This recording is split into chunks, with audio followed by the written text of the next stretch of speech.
Hello, welcome to Be a Light with Mushan podcast. My name is Mushan Payeski. Over the years, through many platforms, organizations across the globe, I have met many inspirational individuals. Today, I will introduce someone very special whom I met through our English learning platform from Hardar Shemesh. And both of us were there improving our language. But at the same time, we also had the opportunities to share some of our stories. And one of the stories that Alain Ioualalen shared really inspired me. And it's my privilege, my honor to have invited him to my podcast. So welcome, Alain, to my show. Oh, thank you, Mushan. Thank you for having me. It's a pleasure to share this story with you and your viewers. You know, it's not only about English. It's about life. We are learning English, of course, but it's all about everything, a lot of things beside the English. Yes. Would you mind to tell us a little bit your background? During our last conversation, you also mentioned that actually we share so much in common. You now live in France, but actually Yes. French is not your first language. Just tell us That's a little right. bit about you. Yes, that's right. I'm a retired surgeon. I live in Paris. I'm French. My specialty is urology, and that's true. I'm not a native French. I'm from North Africa. I came to France. I was 13, and I had to learn French. And that was really hard at the beginning, you know. So I went through that. So I know exactly how to learn another language like English. It's just a little bit later, and my brain is not as flexible as a sponge as it was when I was 13, but that's okay. Yeah, well, you have this language talent in you, I believe. In Africa, they speak in English or Yes. different language No, when they no, work. no, I don't. I mean, my native language is even. It's not written even. It's a dialect. It's called Berber. It's spoken by, I guess, 15 million people in North Africa. It's not written. It's just dialect. The special thing about this language is we have all the sounds in this language. It's just incredible. So we have no problem with any sound, any Oh, kind of pronunciation. This is why we are gifted and we are privileged about that, because most of the time when you speak with French people, we have an accent. If I was just a French guy, I would have an accent, a French accent, which is a little bit difficult sometimes. But I think because of my native language, which is this Berber, so I really am very confident with the pronunciation. yes, your pronunciation is beautiful. So again, come back to your inspiring story. Would you please share your story that I heard from Beyond TED? Yes, with pleasure, because this is one of an amazing story, and I always remember it. And I'd like to tell you about this African teenager, Aisha. She was 13 when she got married at 13 and pregnant at 14. But because, you know, her pelvis is very narrow and very small, the baby couldn't come out. Yeah. So the baby was trapped and he couldn't come out. So the labor lasted 24 hours. And then the baby pushed and stressed all the surrounding organs, especially the bladder. Of course, the baby didn't survive. I will. I won't tell you the details of the hellish delivery, but I'll spare you all those things. But unfortunately, he died. And a few days later, she noticed a constant fluid leaking between her legs. No, and she found out that was urine. She was horrified, and then the nightmare began. And this case is typical for what we call the VVF, for short for vesico-vaginal fistula. When you have a prolonged labor like that, the bladder is injured, causing a hole between the bladder and the uterus, and vagina, between the bladder and the vagina, and there's causing a constant leakage through the vagina. You have actually currently we have 2 million women suffering from this hell in Africa. 2 million women, and it's around 100,000 new cases each year, mostly in Africa. If we do the math, that's 10 per day. Imagine that. It's a huge issue. It's really a huge problem. So when I met her, it was in Burkina Faso in Africa. I was volunteering with a Swiss organization, non-governmental organization. It was during my month vacation. I met her just 4 months after this hellish delivery. She was a pariah. It's incredible. She was abandoned by her husband. She divorced. She was abandoned even by her mother, who couldn't stomach the conditions. She was alone, withdrawn, erased, with head down, and the thing that was the most striking was a horrible smell, the horrible stench of urine. So I really couldn't stand that. It was horrible for me. So I decided to operate her quickly. I did it very quickly. Just the morning later, I made the surgery. Everything went very well. The surgery is very simple. You take out the necrotic tissue and you close the 2 holes. You close the hole of the bladder, the hole of the vagina, and we leave a catheter inside. And then 5 days later, I took out the catheter, and she stands up, and then miracle, no leakage, not a drop, nothing. She was just petrified, and she looked at me as if I was a witch, a white witch, a savior.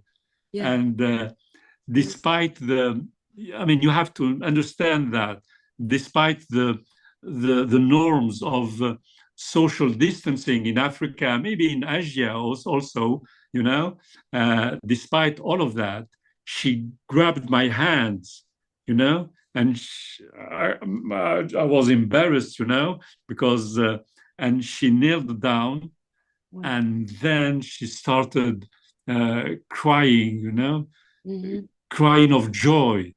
And with a slight smile, just a beautiful smile. I will never forget this smile. And then she said, with this smile, I will pray for you every day, every day, every day. She said it in she said it in her language, but there was someone explaining to me what exactly she was saying. And she was saying, I will pray for you every day, every day, every day. That was one of the most incredible moments, the greatest achievement of my career, you know. It was just incredible. Yeah, wow, that's beautiful. You know, of course, I held the wound, I held the fistula, but what they gave me, she gave me in return a tremendous gift, you know, because she shifted my mindset, you know. Really, she changed my mindset. And as I told you at the beginning, you know, this is mainly because you have those teenager marriages, and I'll talk a little bit later about that, about the prevention, about how should we treat that, you know. But the thing that that really impressed me, it's how I changed after this this trip, you know, after this month I spent there. I brought 12 smiles in 12 African teenagers, you know. I operated 12 girls like her. Okay. So they gave me 3 lessons of life. I think the first one is we take for here in our Western countries, you know, we take for granted sometimes a safe delivery, a safe birth, which is not. In most of the countries, you know, this is really a difficult moment for them. They might lose their lives, you know. So we take it for granted. We should not. And the second thing is, I would say, take action. Take action. Help those organizations that are dealing with those this huge issue, you know, because generosity, empathy is a real strength, you know. And the third thing, which is for me was the essential, the most important thing, is, you know, we in our Western developed country, we always confuse a tragedy with an incident, you know. And for me, a tragedy, it's this teenager, you know, with a 48 ordeal in a hostile jungle with an unbearable pain. It's incredible. The excruciating pain. She couldn't sit straight up like that, always lying on her side, you know. She couldn't stay like that. So this trip on the jungle, 48 hours to come to the hospital, because she heard there was a French surgeon in this hospital who could help her. This is really a tragedy, you know. But me heading to the south of France and having a flat tire in the highway, you know, this is just an incident, my friends. It's nothing, you know. So it helped me a lot to prioritize the things and make the distinction between really things really tragic and small things of everyday life. Yeah, wow, those are great lessons from from your experience. They are very important. Yes, of course. The important thing is that we know is, of course, the VVF, the vesico-vaginal fistula, is hell for those women. But the good news is that it's curable with surgery. You know, it's absolutely curable. It's very simple. It's very easy procedure. So we can help all those organizations again. We can help them. You can find their addresses, you know. It's very easy to find those organizations, and please help them and participate and be generous with them. But the most important thing to tackle this issue is two things, two messages, I think. The first one is the prevention, and how can we prevent that? We can prevent it by a simple message. A labor when it comes to delivery, a labor must not last more than 24 hours. The sun must not rise and set during a woman's labor. This is a simple message. The sun must not rise and set during a woman's labor. And we try to teach that to people in Africa, because it's a very simple message, the sun rising and the sunset, not more. Otherwise, complications happen. Okay, so what can they do if that happens? They have to understand that if it lasts longer than 12 hours, they have to go immediately to the hospital. Otherwise, complications will happen. Okay. So, and this is the first message. And the second message is of course, this is the most important. It's education, and this is why I think the kind of podcast you have. I don't know. It's if you have viewers from somewhere in Africa, or the message is really important. You have to leave the little girls alone. No wedding for girls, for teenagers. Girls are not brides. We can chant this slogan. Yeah. No bride for girls, for little girls, because it's the anatomy of their pelvis. They have very small pelvis. Baby can't come out in this small pelvis. If she's pregnant, it's a catastrophe. So you have to wait. You have to wait until they have the right development of their pelvis, and then they get pregnant. And a way to prevent those fistulas is to try to avoid as much as we can with the education. Girls are not brides, Don't get them married at 13, at 14. They are too young, Though this is the main message, education, education, education. Yeah. Yeah. This podcast, hopefully, it will be getting to some people who can make some decisions in those areas in Africa to really make the rules to stop this type of early marriage. Yes. That's really the key. That's the key. This is the most important thing. The message is absolutely essential. Lastly, you might wonder what happened to Aisha. Do you hear me? It's okay? It's okay? Yes, I can hear you okay now. Okay.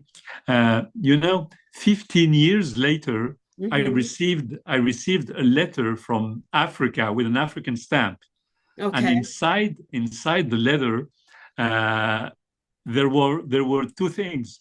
One, dried red pebble flower from a very powerful tree in Africa. The name is red flamboyant. Because guess what? She became the chief gardener of the greatest park in her capital, Ouagadougou. Oh, it's incredible. Yes. And the second thing in this letter, it was in French, but the three words, merci, merci, merci, which is thank you, thank you, thank you. To conclude this story, I'd like really to thank you for having listened to this story, because it's one of my inspiring heroes. I think she could be my favorite nominee for if there was a prize like a Nobel Prize of resilience or bravery or something like that. She could be my favorite nominee for that. Of course, we know this prize doesn't exist, but we should invent it for her because she deserves it. Wow. Well, that's just so beautiful. It's a It's so fantastic story beautiful. of Yeah. resilience, it's Resilience. incredible. It's Yeah. incredible. Their courage, their resilience, their bravery. It's incredible. Yeah. It's so inspiring for me. Yeah. On the other hand, you also deserve a award. I hope I hope you have received an award for your heroic action. No, no.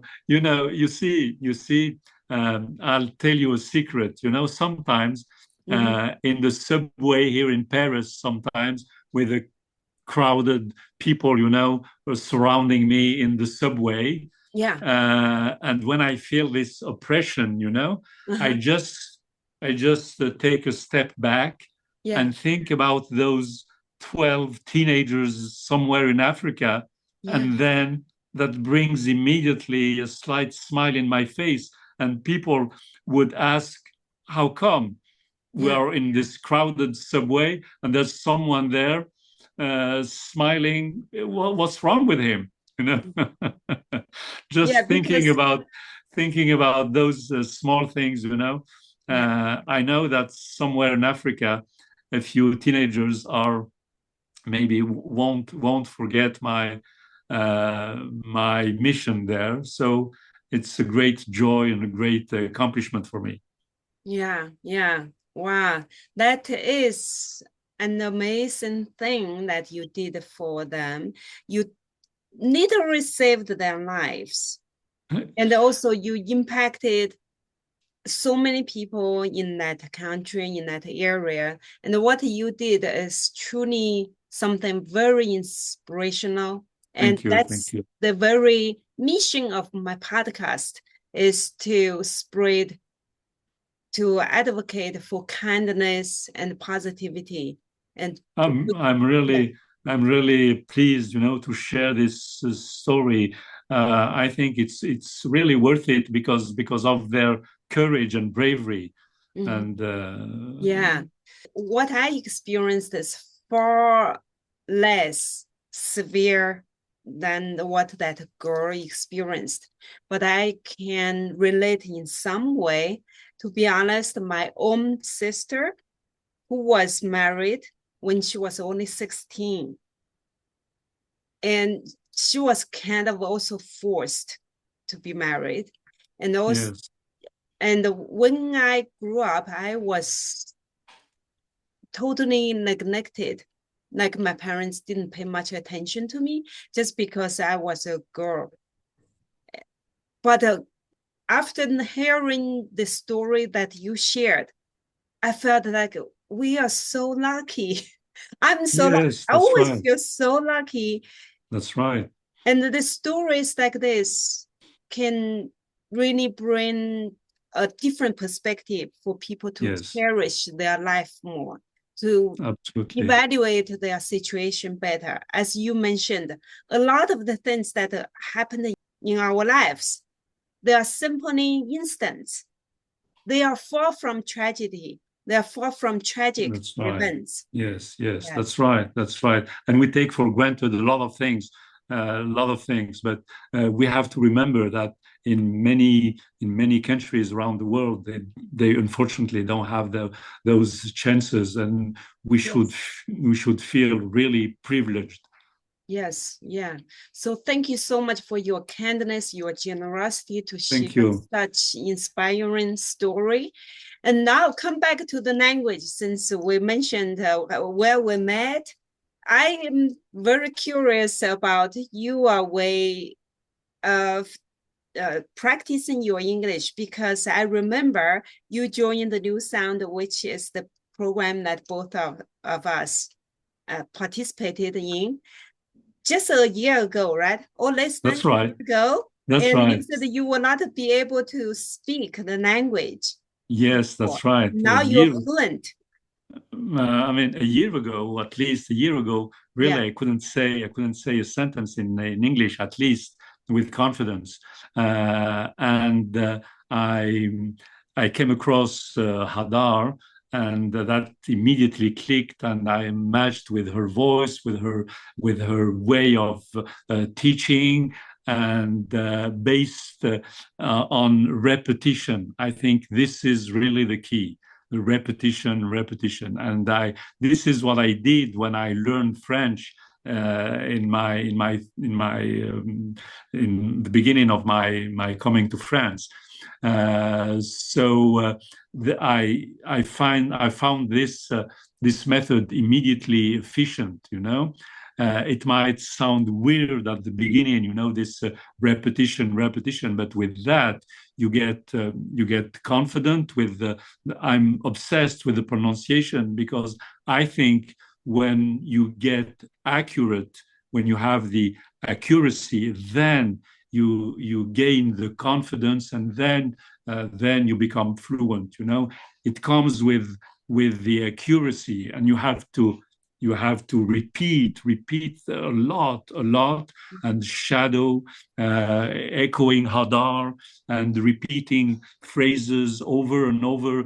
I never find tedious a repetition of something, because I have this vision of me speaking in 6 months, in 1 year. I know I will speak with accuracy and with confidence. So my mindset was really good, because I did it once. So there's no reason I won't do it the second time.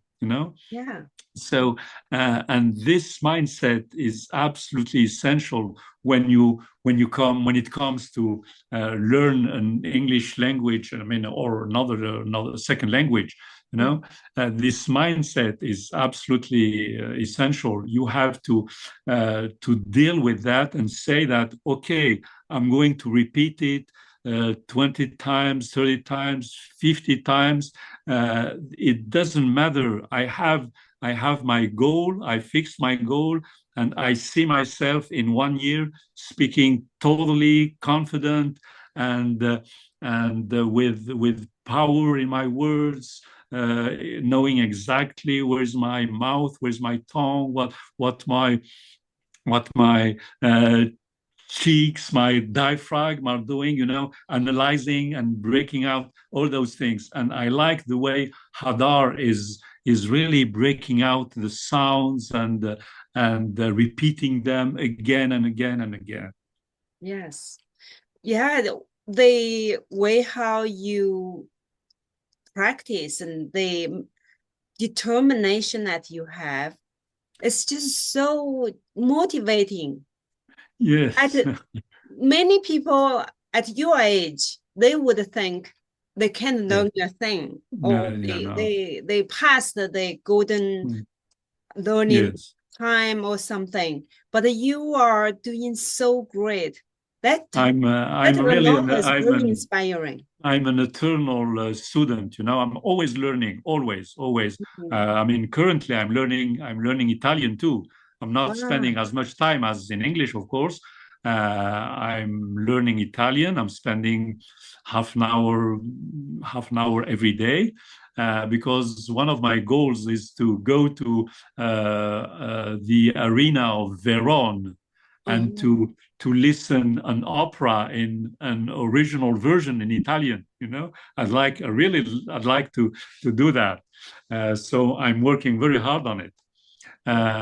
So I think when you stay curious, when you are open to things, and one thing I would like to add is there's nothing that can resist to, let's say, 6 months of hard working.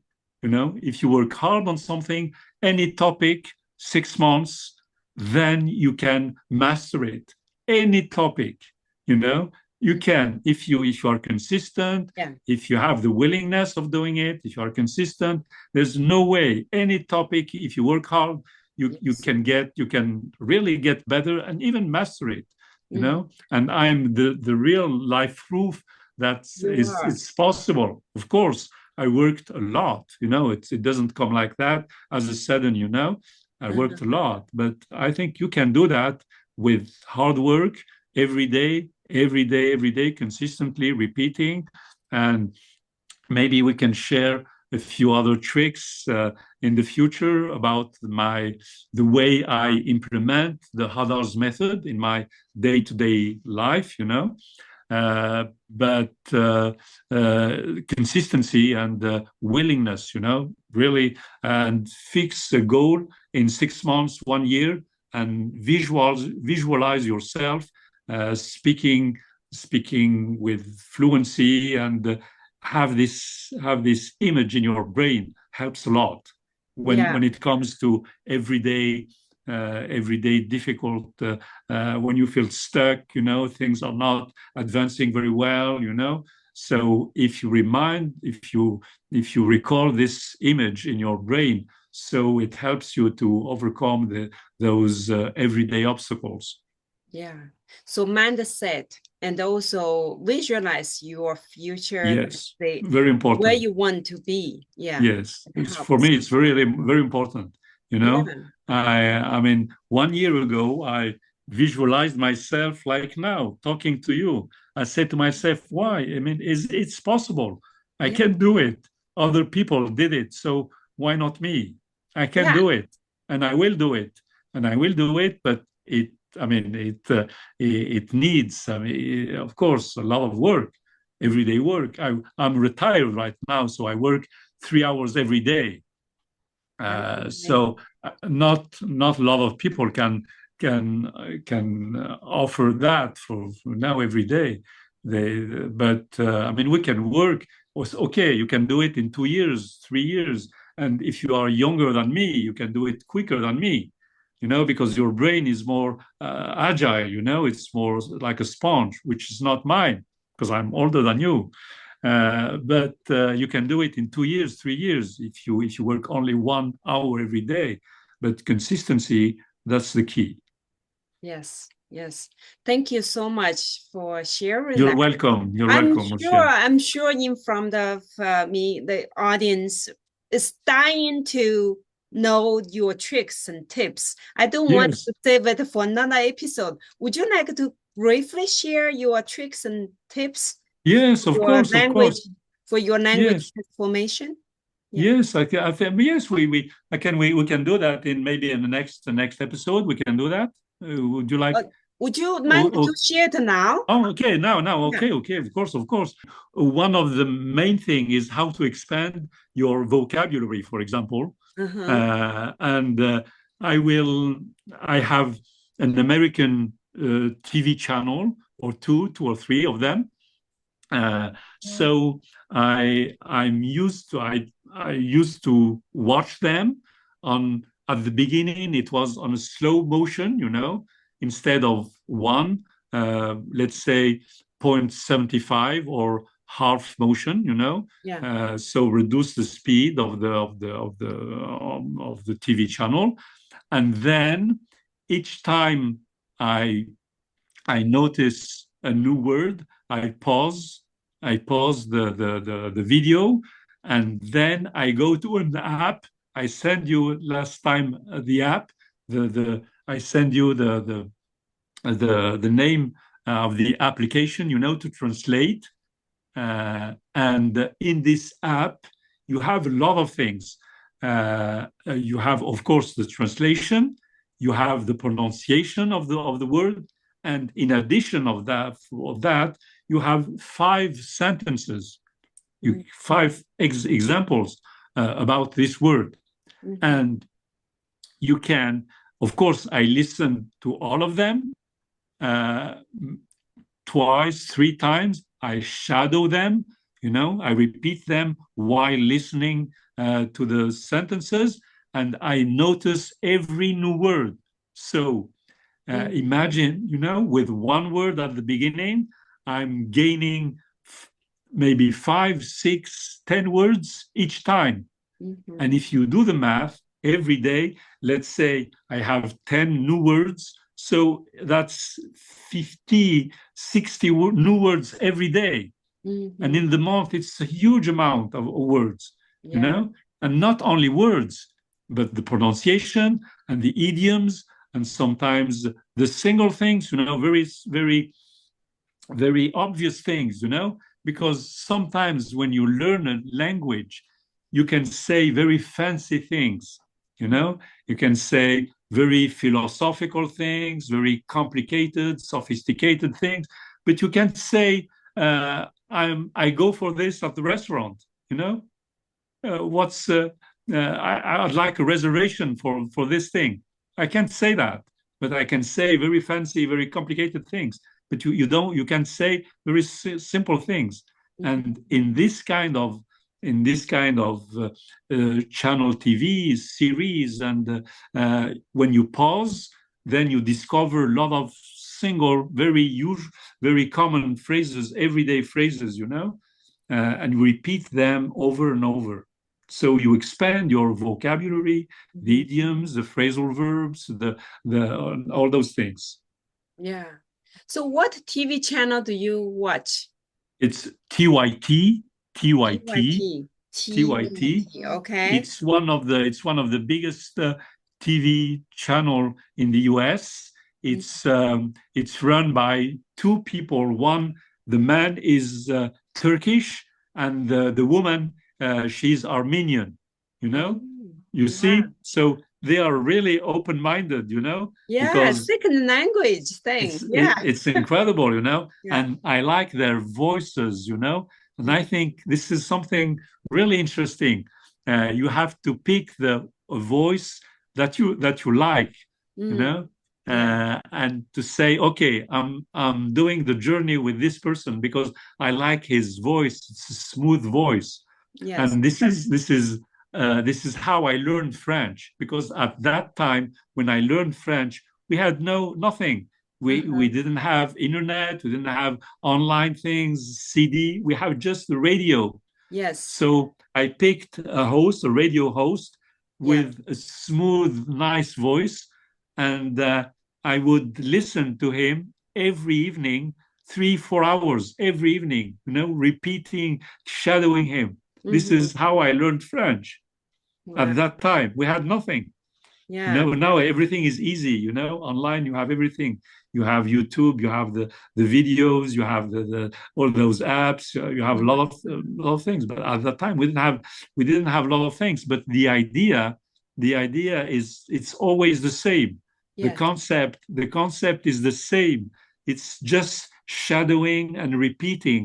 And while doing that, you catch not only the words, but you also catch the nuances, you know, the connecting speech, a lot of things, you know, how to connect words with them, the pitch, the all those things, you know, the prosody, the melody of language. You learn that, you know, because not only the words, but also the mindset because it's totally different. When I speak French, it's very flat. Je parle comme ça. It's very flat, you know. But when you speak English, you know, you have high pitch, you know. You have to play with your voice in English much more. And I discovered something which is incredible. I discovered in English there's a melody. I thought the melody was just in Italian. Music. Italian, or in maybe in French sometimes, you know, but I never thought I could find some melody in English, because it was so strange for me. And there's a melody in English, and I really like it now. I'm soaking up it, you know.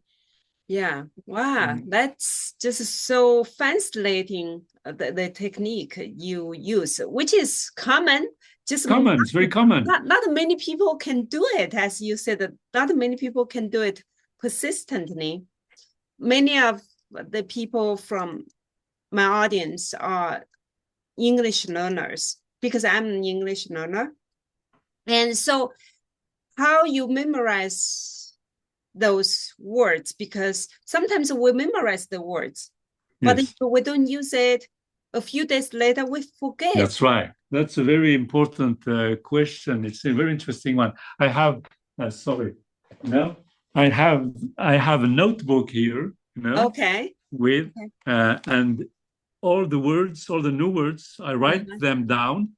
You know, I write them down, and then with the sentence, I write down the sentence, the word and the sentence, and then I read them. I would read them the second day, the second day, the third day, and the sixth day. Okay. You know? So let's say today I discovered 10 words, and then tomorrow I will read them. I'll start with that. I read the words, the sentences, just drill them like that. And then on the third day, I would say on Tuesday or Wednesday, I will learn them. I will read them again, drill them, and then on Friday or Saturday, I'll read them again. And that's it. And when you do that 3 times in a row in the week, it's really fixed in your brain. And I learned that from my background, because in medicine, when you learn medicine, when you start medical school, you have a lot of things to learn. We have 400 diseases. You have to learn them by heart. It's a huge thing, So we had a fantastic professor who taught us this method, and he said, okay, today you learn 5 diseases, then you repeat them tomorrow, and then on the third day and 6th day. And it works. It really works. It works. So this is, of course, I told you the way to expand, but also the way to remember the words. That's essential, of course. Otherwise, you'll feel overwhelmed by so much words, and But if you do that, you are not overwhelmed because of the repetition. You're not overwhelmed. You're not that overwhelmed. I'm not overwhelmed. And I have a special page, because sometimes you have special words. You have difficulties to remember them. I know I have, let's say 20, 50, 20, 30 words, very hard for me to remember them. So I have the list here of those words. For example, I have words like incentives. For me, it's very hard to remember this, because it has a kind of meaning in French which is different. So the signification of this, it's hard for me to remember it. So I put it down, write it down in a page, and every now and then I go there. But now it's okay. It's okay. I'm okay with incentives. Fostering, for example, fostering. I had problems to remember the meaning of fostering. Delusional. We all have words like that. We have a few words, very hard to remember them. So write them down. Put them down on a page and just repeat them and look at them every week, every month. Look at them. So, and find a phrase with all those words. And sometimes I make a phrase with all those difficult words. And I have, for example, I can make a phrase, a sentence with incentive, fostering, and delusional, all in the same phrase, so that I can remember it, Yeah. You have to face it, Don't put it under the carpet, You have to look at it, it's difficult. So I like, there's a sentence from Marcy, it's a grammar teacher from our Beyonder, She has a very nice quote, and she says, the miracle is in the thing you don't want to face. You see? Yes. Great. The miracle is there. If you face those things, if you look at them just straight and write them down, then you will get miracles. Yeah, that's very good. I missed that one. Don't know from which session. I really liked it. That's very helpful. Thank you so much. And again, when you learn English, what's the purpose of you are interested in the language just for fun, or do you have any goals how you are going to utilize English? Yeah, I have a lot of goals, of course, traveling, making connection. You see, this kind of connection that would never happen, Yes. impossible. I mean, I couldn't meet people like you, or maybe and a lot of people would never have listened to the Aisha's story. Yeah. So to connect with people and to share things with people, that's an incredible gift. Yes. This is the first thing, and the second thing, of course, is to travel and to expand my to have other perspectives.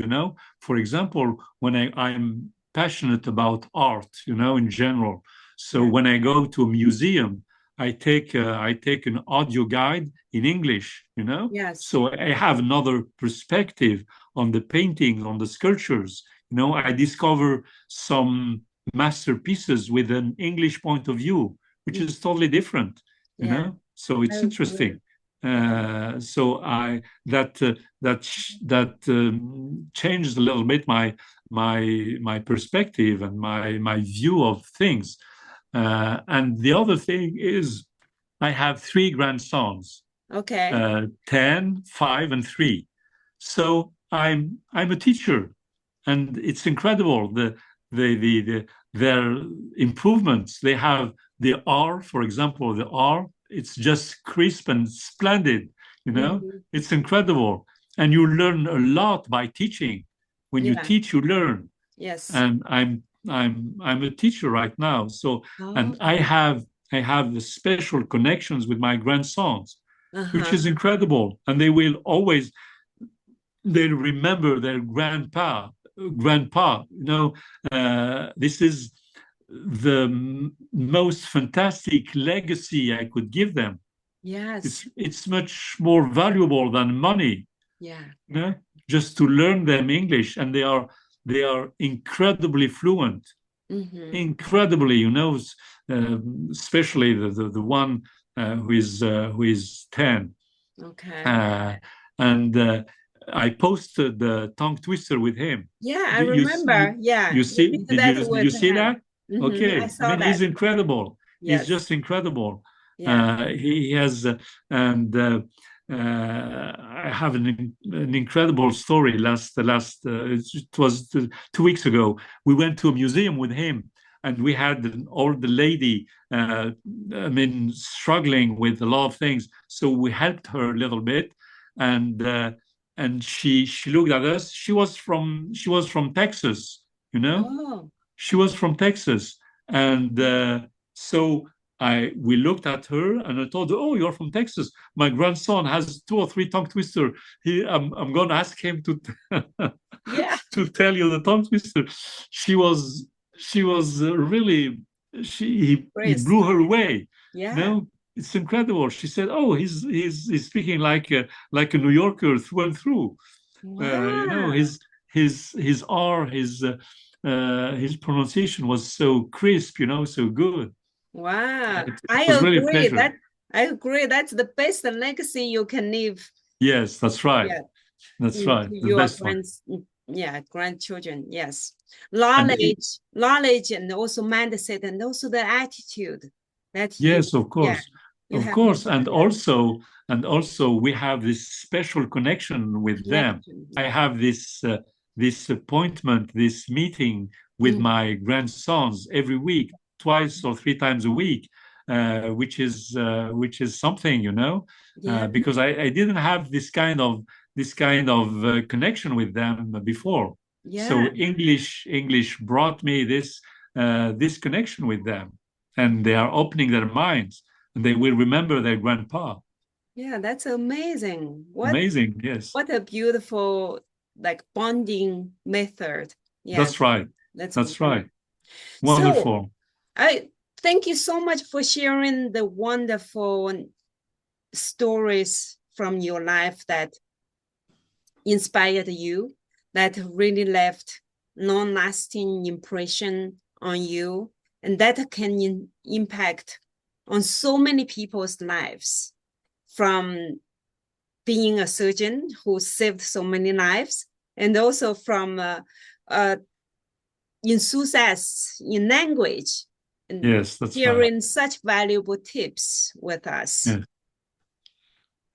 Do you have any parting words or wisdom you would like to share with our audience? No, I think thank you for having me, for inviting me. It was really a pleasure to share all those fantastic stories and to share with you my. I know it's a special journey, but it's you know meeting all those people is so inspiring for me, and it's so rewarding, and it's really nice to share all those beautiful things with other people, and it's a great pleasure for me. Thank you. You're welcome. It's my pleasure. I wish I have heard your story sooner, so in the summer I could visit you in Paris, because we were in Paris. Next time.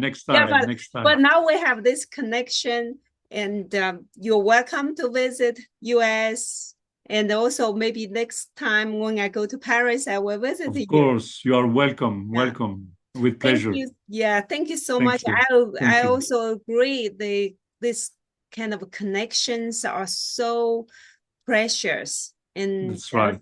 Again, thank you for your generosity, your kindness to share your wisdom, your big messages with all the people who can take it and to inspire others or inspire themselves to be better versions of themselves and to make the world a little bit more better, beautiful place. Yes, that's right. Thank you so much, Aisha. Alain. Thank you. Thank you. Thank you.